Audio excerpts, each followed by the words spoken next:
เตรียมแต่งบุญพระเวทบุญมหาชาติมือเต้ามือโฮมมือเตรียมมือแต่งเด้อมื้อนี้แต่เฮ็ดผ้าขวัญเฮ็ดกันบักเบงไว้สู่ขวัญพระเวทสันดรชาวบ้านชาวเมืองพากันช่วยกันความสมัครสมานสามัคคี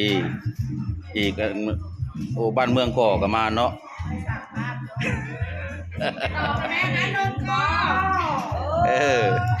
บ้านเมืองก่อนั่นแหละนะมันทนยังบ่ทันถึงได้แม่เจ๊ปูยกค่ายให้เพิ่นละแม่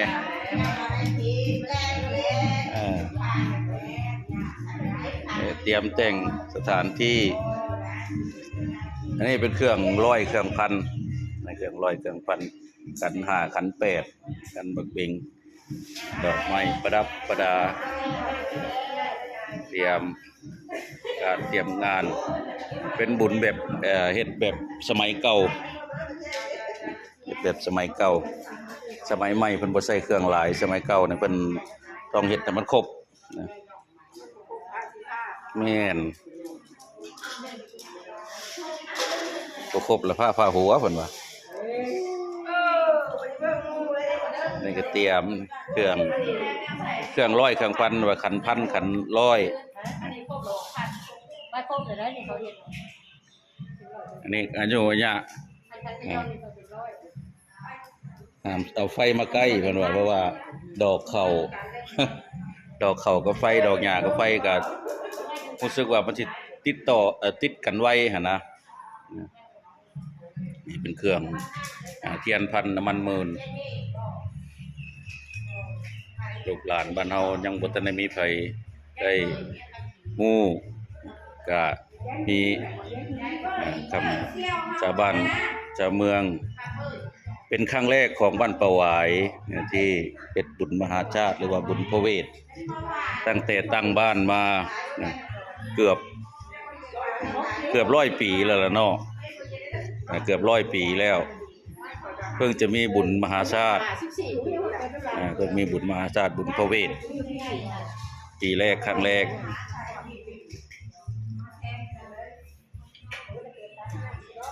นี่เครื่องประดับประดา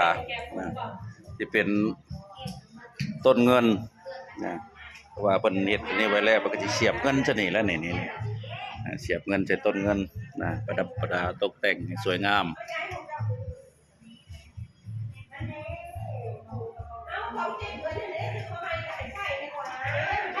หลายๆม่วงก็เตรียมงานมาแต่งไว้ทางด้านนอกของศาลาการประเรียนนี่ก็เตรียมสถานที่เตรียมบ่อนเพราะว่างานเพิ่นอีกมื้อ2 มื้องานบุญคกประวายบุญพระเวทครั้งแรกของชาวบ้านคกประวายที่เฮ็ดบุญมหาชาติหรือว่าบุญพระเวทคนงามไม่สิไปก่อนครับดอกอันนี้เป็นเตรียมห้อยดอกสำเบกไว้ได้บ่มันบอกพออยู่ยังบ่พออยู่มันยังบ่พอเพิ่นว่างานมื้ออื่นนี่นะจ้าสมพอดอกสำเบกมาดอกยางเฮ็ดบุญมาดอกยางหาก็บ่มีกำลังไปเฮือนยายมาเฮือนมาดามเพิ่นนี่ละไปเอา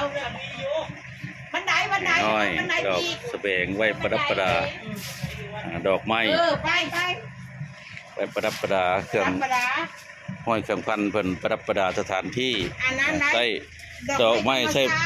พฤกษาชาติของธรรมชาติดอกไม้ธรรมชาติหรือว่าดอกสะแบงบ้านเฮาเพิ่นเอิ้นว่าดอกสะแบงเฮ็ดพากันห้อยบุญพระเวทเป็นบุญสมัครสมานสามัคคีของชาวบ้านชาวเมืองสีดำๆแล้วมีกุญแจคาอยู่เลยไปย่างไปแล้วตอนสิขี่ได้สิบ่สตาร์ทก็บ่อยากติดไปอ่างกลุ่มนึงจังมา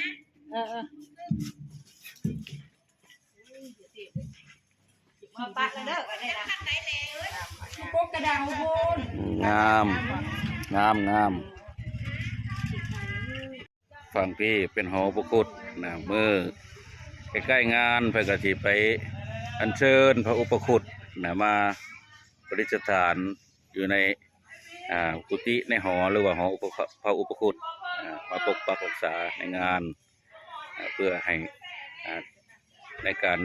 ทำงานดำเนินงานราบรื่นไปได้โดยดีไม่มีอุปสรรคเพศภัยต่างๆ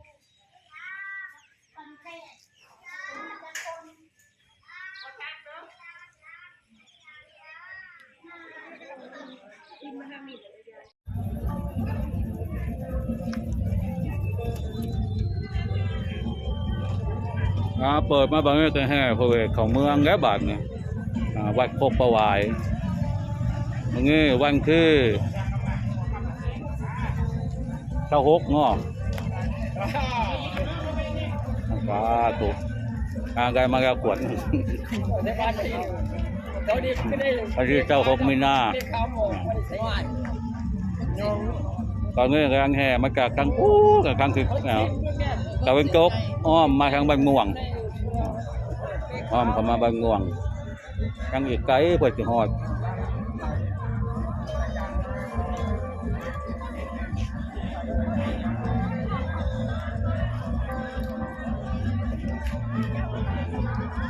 เบิ่งบรรยากาศรอบ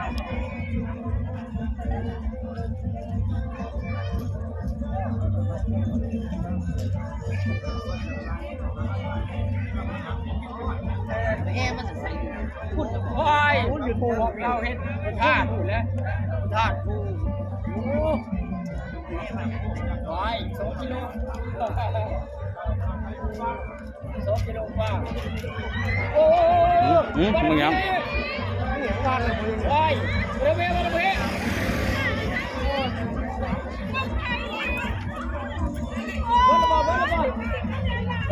ๆพี่เขาตะก้าพี่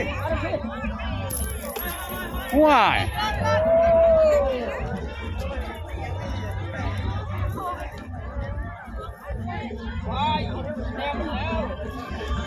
บัวขบวนป่วยคางเปิดคอกันเปิดคอกันเปิดคอชื่อ6 0แล้วมึงเนี่ยว่าแม่งไว้รุ่นได้คือกับมันไม่ได้แค่มันป่วยคางกว่านี้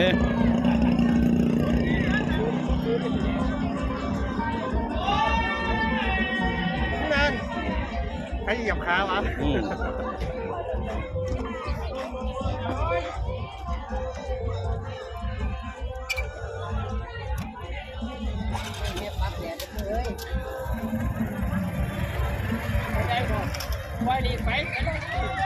เนื้อมันแพงหมดอ่ะ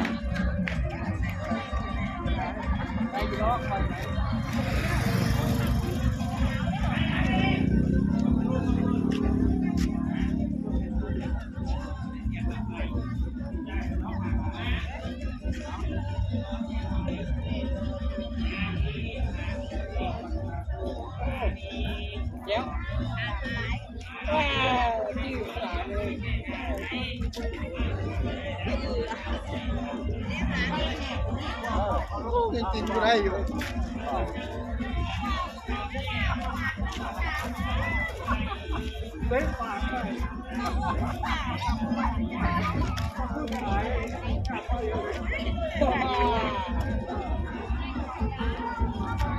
ยังไงล่ะที่ดาว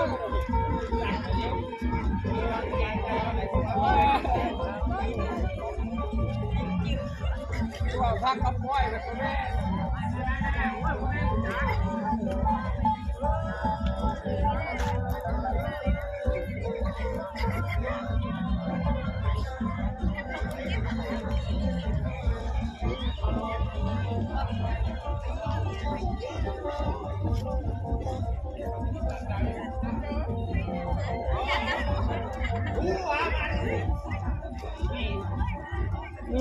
จอมป่วนมาแล้วบาดเนี่ยสายใหญ่มาแล้วจอมป่วนมาแล้วสวัสดีครับก่อนสวัสดีครับแม่ฉันไอติมบักเคี้ยวฉันไอติมบักเคี้ยวข้าวเคี่ยวหมากอยู่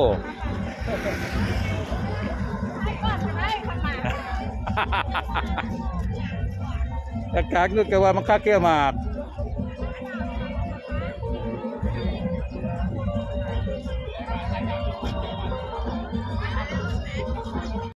ฮะ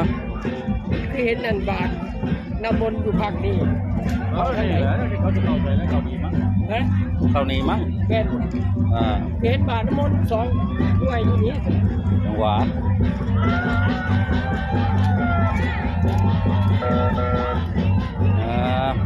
อันนี้ขบวนแห่องค์สมเพชเวสสันดรกำลังเคลื่อนเข้ามาสู่หมู่บ้านโคกประวายไปเชิญองค์สมเพชเวสสันดรอยู่ป่าหิมพานต์บนหลังป่าเขาคิรีวงกฏทางด้านทิศตะวันตกของหมู่บ้านระยะทางประมาณ2 กิโลเมตรนะอันนี้ก็คณะศรัทธาญาติธรรมนะคณะญาติธรรมนี่จากบ้านดงผู้เด้โคราชว้าแบบบ้านยางก็มีบาท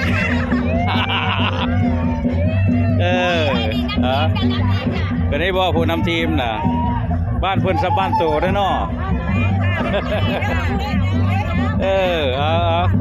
ม่วนทาม่วนทา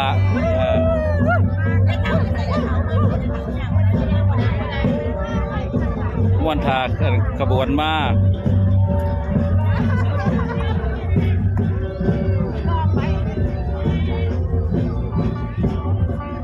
เสียงกองหมู่เฮา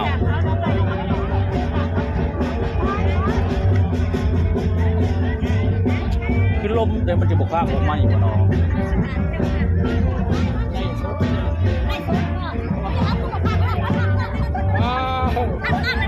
กระย่างผ่านกล้องเลยแม่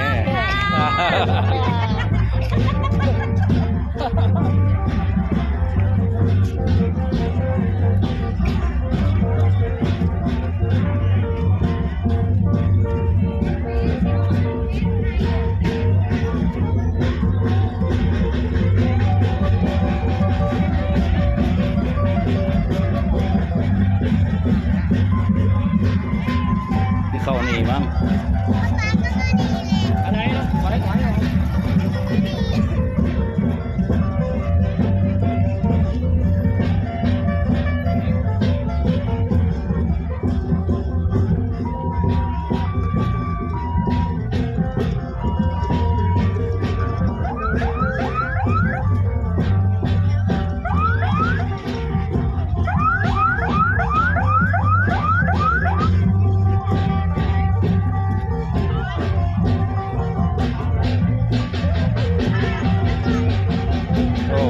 ย่างผ่านหน้ากล้องเก่า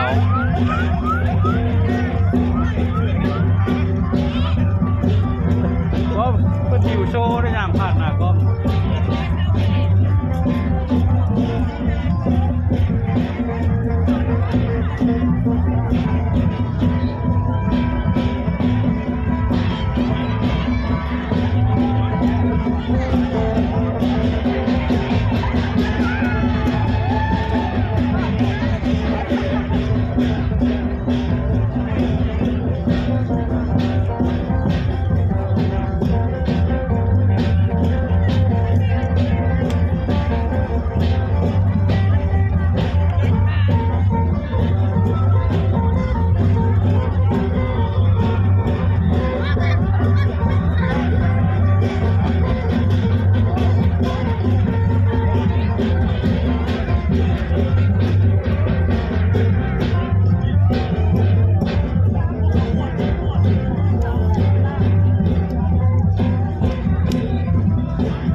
เจ้าแม่ปักม่วนผมมา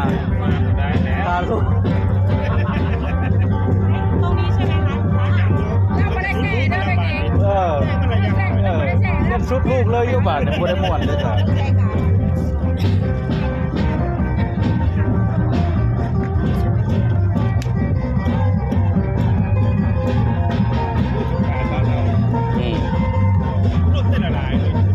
ว้าวแหละ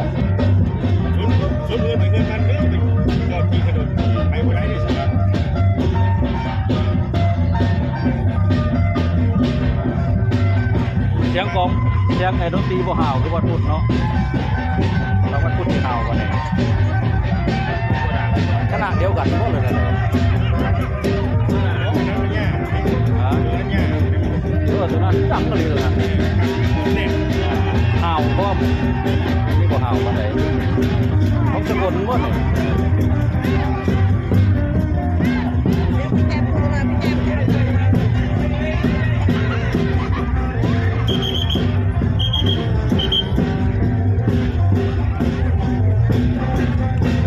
ตอนนี้แวะเขาซอยแล้วบาดนี้เขาวัด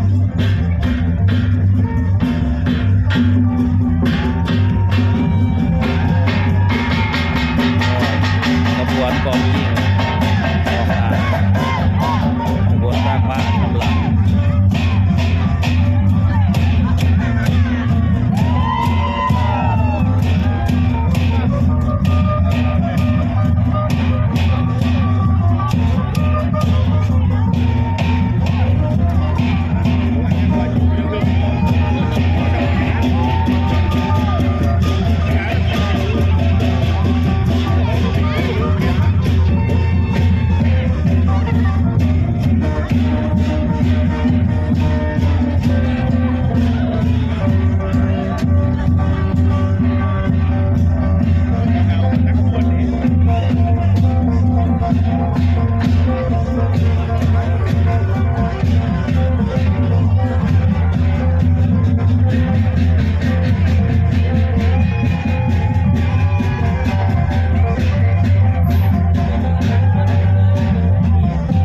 วันนี้จะขอเร็ว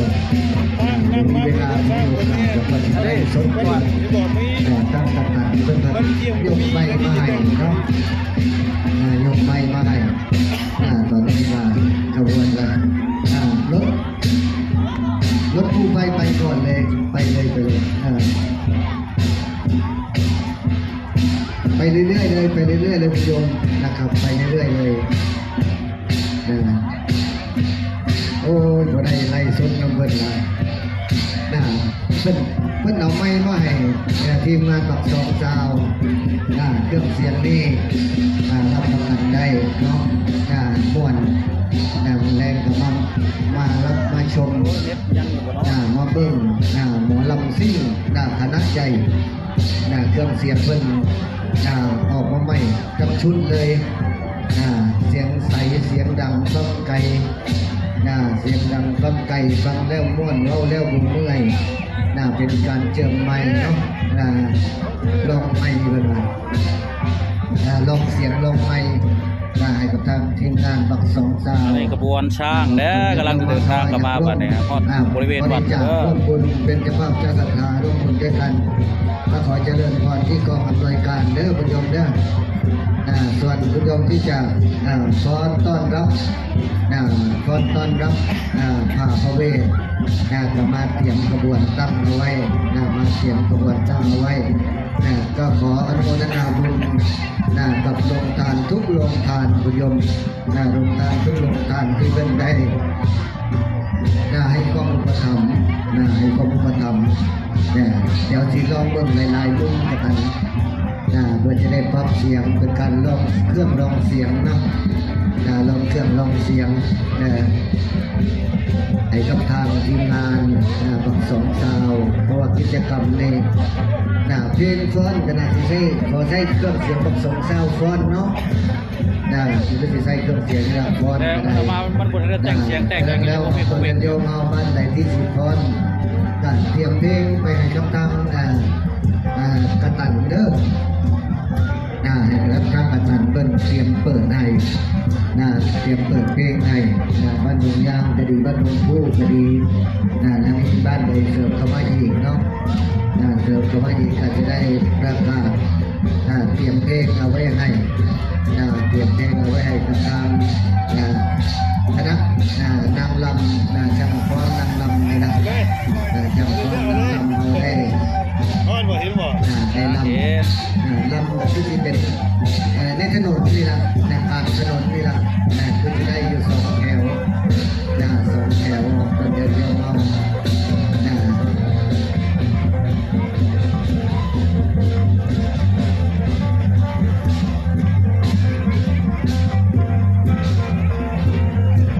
ตอนนี้ขบวน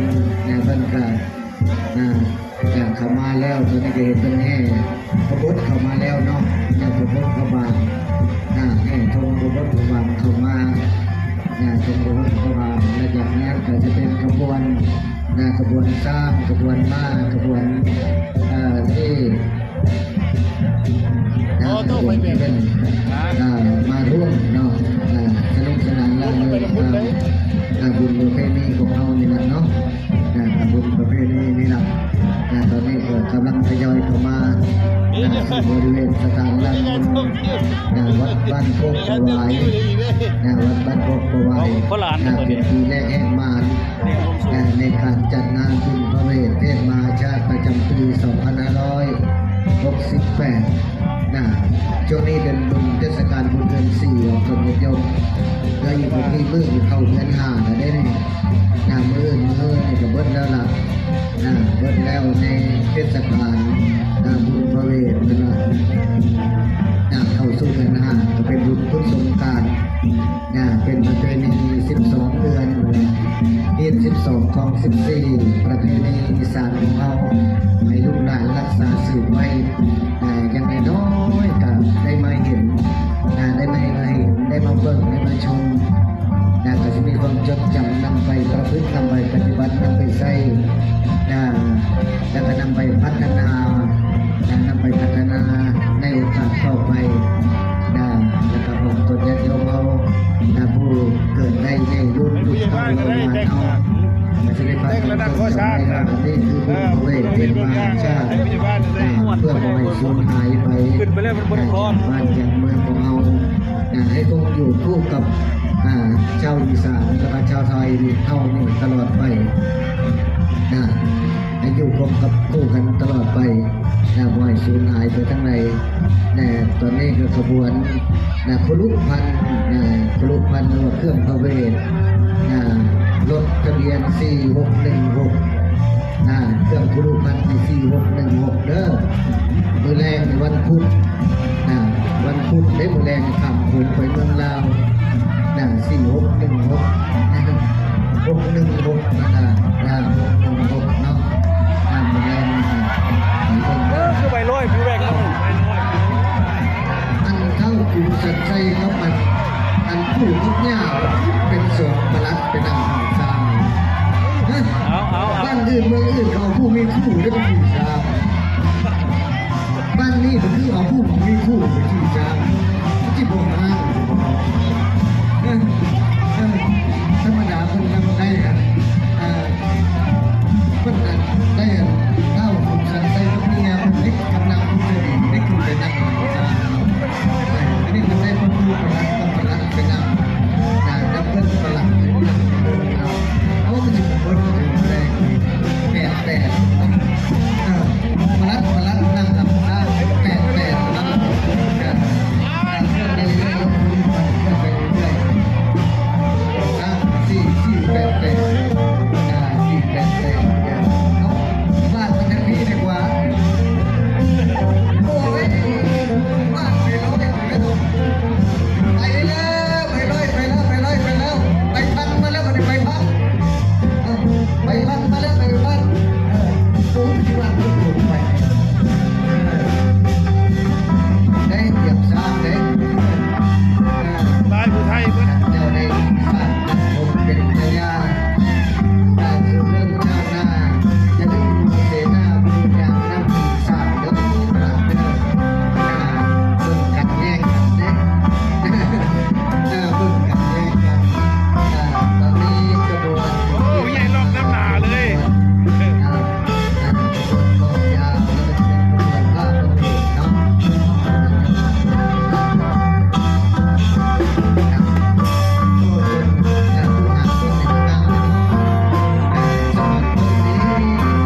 ให้บ้านไหนอ่ะเนี่ย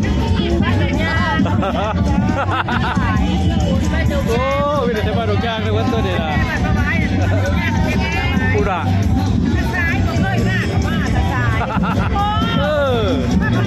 โคตรเลยเนาะ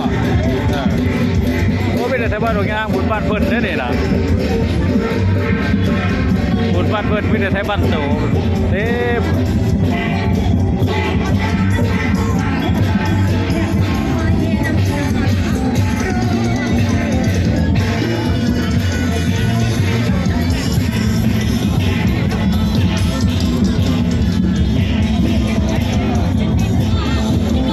สร้างแห่รอบที่สอง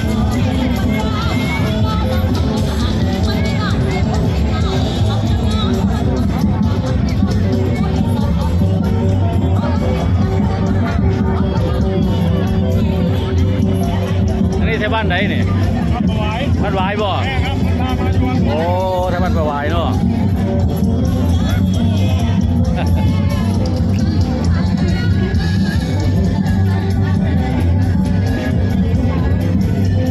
ตอนนี้ให้พาประเวทรอบ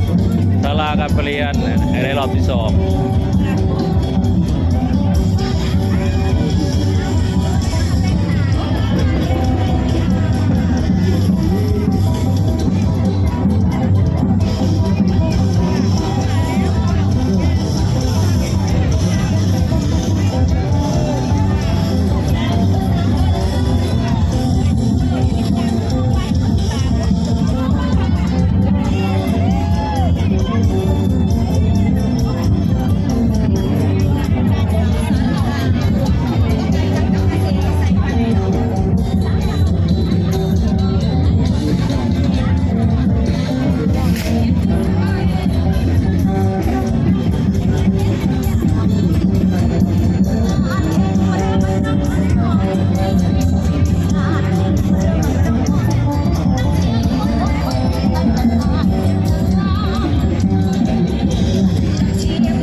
ทับสีผู้ได้มาเป็นคณะกรรมการ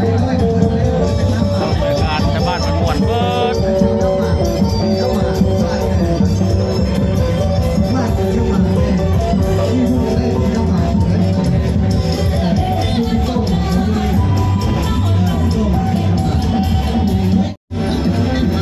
คุณกินอะไรฮะ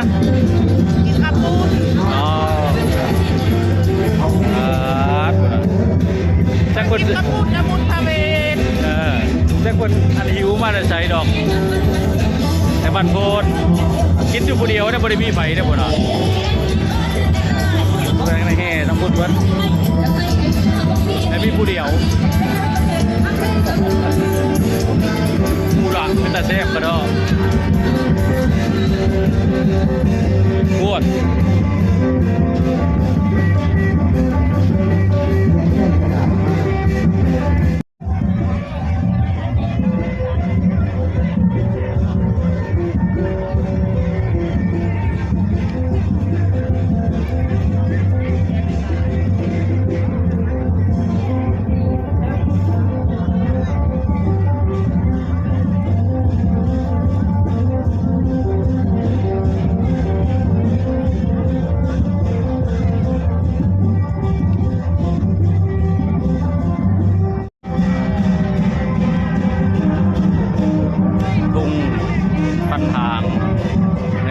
ปัญหาตรงซาวาตรงประดับประดา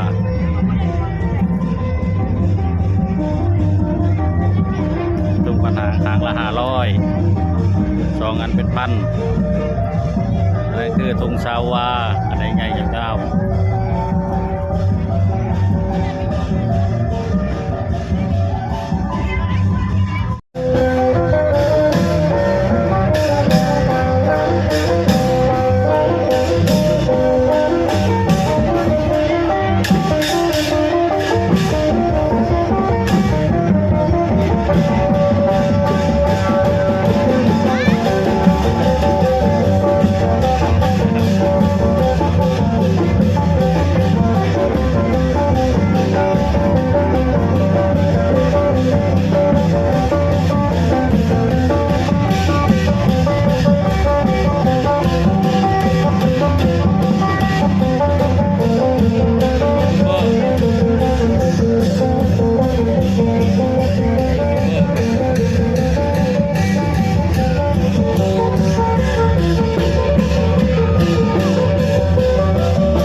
แมลงชมการแสดงของปักสองชาวของจังหวัดกาญจนบุรีไปที่สอง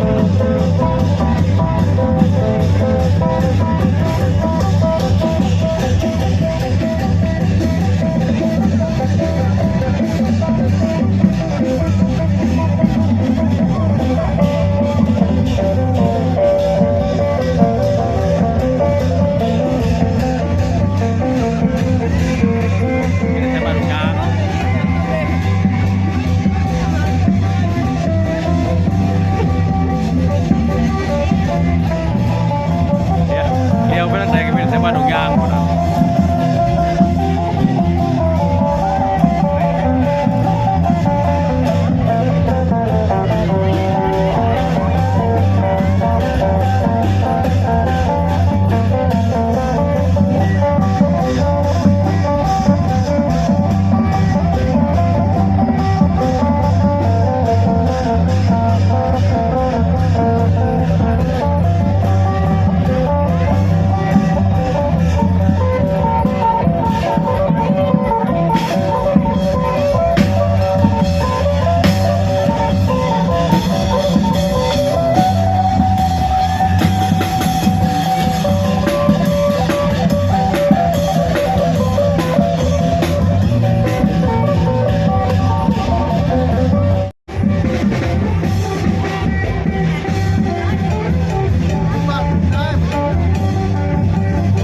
คุณน้าไปพอดน้ำผู้สาวโอ้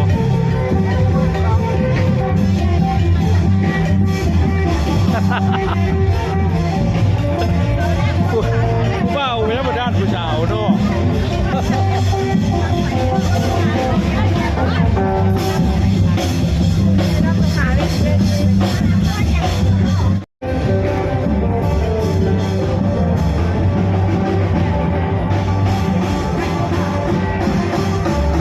บริเวณภายในวัดและบัดโอ้เดินตรงๆหน่อยสิ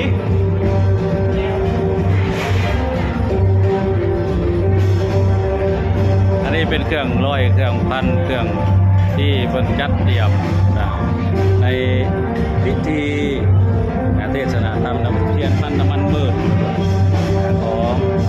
บุญมหาชาตินะเครื่องบูชาจะต้องได้1,000 อย่างอย่างละพันดอกไม้ก็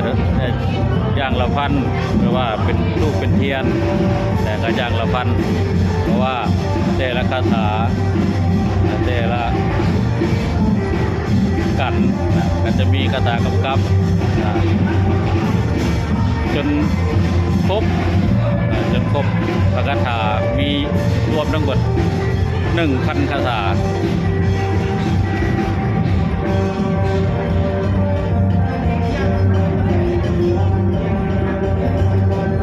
ในบรรยากาศด้านในนะครับก็จะมีกองบุญทิศหรือว่ากองเป็นวิสุขสนให้แด่ผู้ที่ ช่วงรับในงานนี้จะเป็นกองรวมของชาวบ้านนี่เป็นคันดักเบ่ง1,000 ชิ้นหรือว่าดอกบัวก็1,000 ดอก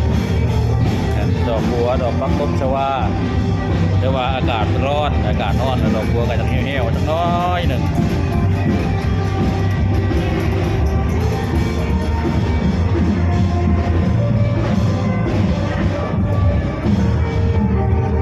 วันนี้ให้พระเวทเข้าเมือง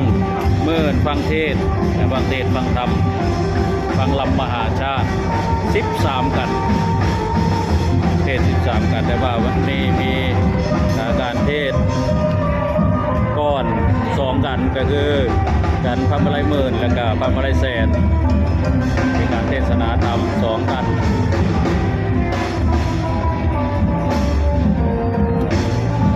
อันนี้ก็จะมีอยู่ประมาณนี้เด้ออันนี้ก็นักเทศมาทางขอนแก่นตุลามาจัดมาเตรียมตั้งแต่หลายมือก่อน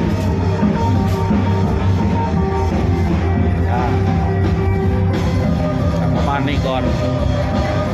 ข้อมูลทั้งหมดถ้าจะบรรยายก็คงจะไม่หมดในวันเดียวหลายอย่างในจิตยกมาทีละอย่าง2 อย่างนำเสนอให้พ่อแม่พี่น้องผู้ที่บททันแดงหูว่าบุญมหาชาติเครื่องบูชาบุญมหาชาติว่าบุญพระเวทมีหน่อยมีหลายแต่ก็เบิ่งเอาเด้อเตรียมอยู่เป็นเดือน2 เดือนอยู่ได้ถ้าเฮ็ดใหม่นี่ก็ต้องมีอย่างจักอย่างต้องนับ1 ใหม่เตรียมเพื่อจะครบอย่างละ100อย่างละ1,000ก็ใช้เวลาหลายใช้เวลาเป็นเดือนอันนี้เจ้าอาวาสผู้ประวายเจ้าอาวาสบรรพุประวายใหม่ซึ่งรับตำแหน่งมาได้2 ปีนี้แต่ก่อนวัดก็มีอย่างแต่ตอนนี้มีสิ่งปลูกสร้างขึ้นหลายสิ่งหลายอย่างด้วยเวลามีครูบาอาจารย์มาได้มาซอยมาสร้างมาแปลงซอยครูบาอาจารย์ต่างจังหวัดสกลนครหลายที่ได้มาสร้างมาแปลงซอยเป็นวันเป็นว่าเป็นมาเบิ่งแล้วก็สวยงามเป็นทีแรกนะครับจัดแถวอยู่ในของหน้าศาลาเลยนะครับ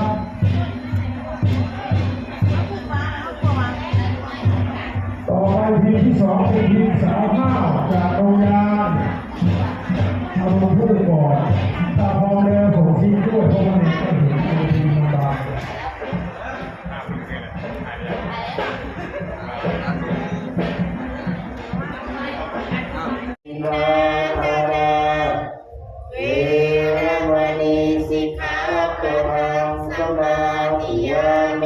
กาเมสุมิชฌาจาราเวรมณีสิกขาปะทังสมาธิยามิกาเมสุมิชฌาจาราเวรมณีสิกขาปะทังสมาธิยามิมุสาวาทาเวรมณีสิกขาปะทังสมาธิยามิมุสาวาทาเวรมณีสิกขาปะทังสมาธิยามิสุราเมรยะมัชฌัปปมาทฐานาเวรมณีสิกขาปะทังสมาธิยามิสุราเมรยะมัชฌัปปมาทฐานาเวรมณีสิกขาปะทังสมาธิยามิอิมานิปัญจสิกขาปะทานิสีเรนะสุขติยันติสีเรนะโภคสัมปทา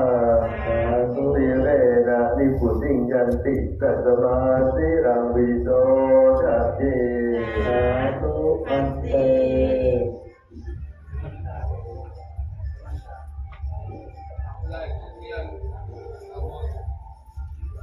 เขียน4 เล่ม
วิ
ตุเยสกตัญญตากาเลนะธัมมัสสวนังเอตัมมังกะละมุตตะมังเกจิกโตวัฏัสสะสัมมานานันจะตัสสะนังกาเลนะธัมมัสสะกะจาเอตัมมังกะละมุตตะมังกะโพตะมังมะริยังจาริยสัจจานัสนังเนปานัสสะสิกิริยาจะเอตัมมังกะละมุตตะมังมุตตะสะโรกะตังเนหิจิตังยาสนะรังปฏิโสรังทิตาปันลังเกสิเสปะตะเวโปทะเรอภิเสเกสัพพพุทธานังอาคาปะโตปะโมทันติสราคตังสุมาคังสุภาตังสุโหติตังสุขันโนสุโหโตจัตุเยตังธรรมจาริสุขตังกินังกายตังมังวัฏตังมังปัจจังกินังปัจจังกินังมโนธัมมังปฏิทิเตปัจจังกินังปัจจังกินังนิกาตวันกัมมันตเตปัจจังกิเนสัตติเมสรณังอัญญังโตโตเมสรณังวะรังเอเตนะสัจวะเจนะโหตุเตชยมังกรังนาติเมสรณังอัญญังธัมโมเมสรณังวะรังเอเตนะสัจวะเจนะโหตุเตชยมังกรังนาติเมสรณังอัญญังสังโฆเมสรณังวะรังเอเตนะสัจวะเจนะโหตุเตชยมังกรังยังเกจิลาลังโลเกเมจติวิเวตังบุตราตานังโพธัสสะมังนาติตาสัมมาสเทภวันตุเตยังเกจิลาลังโลเกเมจติวิเวตังบุตราตานังธัมมัสสะมังนาติตาสัมมาสเทภวันตุเตยังเกจิลาลังโลเกเมจติวิเวตังบุตราตานังสังฆัสสะมังนาติตาสัมมาสเทภวันตุเตตยะกะโพตานังปะปะกะหะนิวาลนาปฏิตัสสะโลกะเวนะหันตวะเนตังโลกะตะเวนะกัตตยะกะโพตานังปะปะกะหะนิวาลนาปฏิตัสสะโลกะเวนะหันตวะเนตังโลกะตะเวนะกัตตยะกะโพตานังปะปะกะหะนิวาลนาปฏิตัสสะโลกะเวนะหันตวะเนตังโอวาทะเวภวตุสัพพมังคารังราคันตุสัพพเทวตาสัพพพุทธาสุภาเวนะสัตตาโสติภวันตุเตภวตุสัพพมังคารังราคันตุสัพพเทวตาสัพพธัมมาสุภาเวนะสัตตาโสติภวันตุเตภวตุสัพพมังคารังราคันตุสัพพเทวตาสัพพสังฆานุภา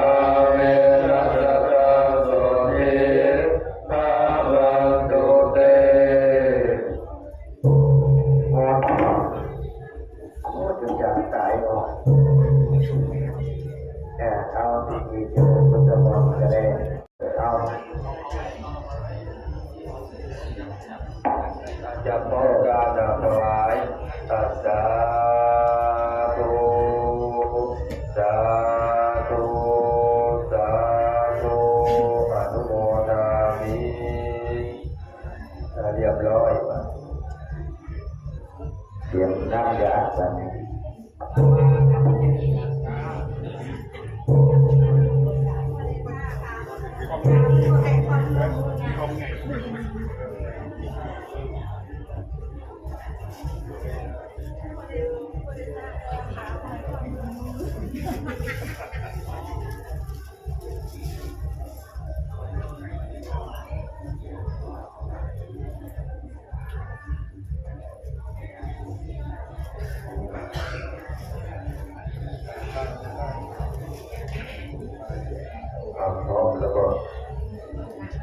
ตรวจน้ำแล้วก็